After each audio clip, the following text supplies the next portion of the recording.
کہ من رأى منکم منکرا فلیغیر بیدہ، تم میں سے کوئی شخص کوئی برائی دیکھے کوشش کرے کہ اس کو اپنے ہاتھ سے ختم کرے، ہاتھ کا اختیار استعمال کرے۔ وَمَنْ رَأَىٰ مِنكُم مُنكَرًا فَلْيُغَيِّرْهُ بِيَدِهِ فَبِلِسَانِهِ، اگر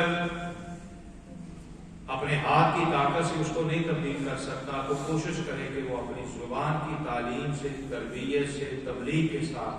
اس برائی کا خاتمہ کرے، لوگوں کو شعور دے، لوگوں کے اندر آگہی پیدا کرے، ہم کون ہیں، ہم کیا ہیں، ہم کس کے بندے ہیں، کس کے غلام ہیں، ہم نے کرنا کیا ہے۔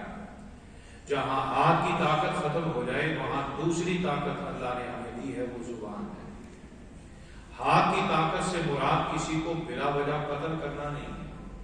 کسی سے دست و گریبان ہونا نہیں ہے۔ یہ حدیث آج سبقاً یاد رکھیے گا اور اپنے لیے ہر شخص ایک ذمہ داری سمجھ کر اس بات کو لے کر جائے۔ میرے معاشرے کو اس بات کی ضرورت ہے، بلکہ پوری مسلمانوں کو، مسلم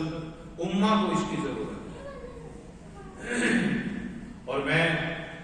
اسی بات کو یاد دہانی کے لیے کہوں گا جو 6 مہینے سے آپ سے عرض کر رہا ہوں کہ ہم کس دور میں جی رہے ہیں، فتنوں کے دور، اور فتنوں کے دور میں سب سے بڑا کام جو ہے وہ مسلمانوں کا وہ کیا ہے؟ ایمان کا بچانا ہے، پھر اس ایمان کا تحفظ کے ساتھ اس پر عمل کرنا، پھر اس کے اسباب، ذرائع وقتاً فوقتاً ترتیب سے آپ کی خدمت میں عرض کی۔ یہ بھی فتنہ ہے کہ جب انسان کا اختیار چھین لیا جائے، جب انسان کو بولنے کی طاقت بھی نہ دی جائے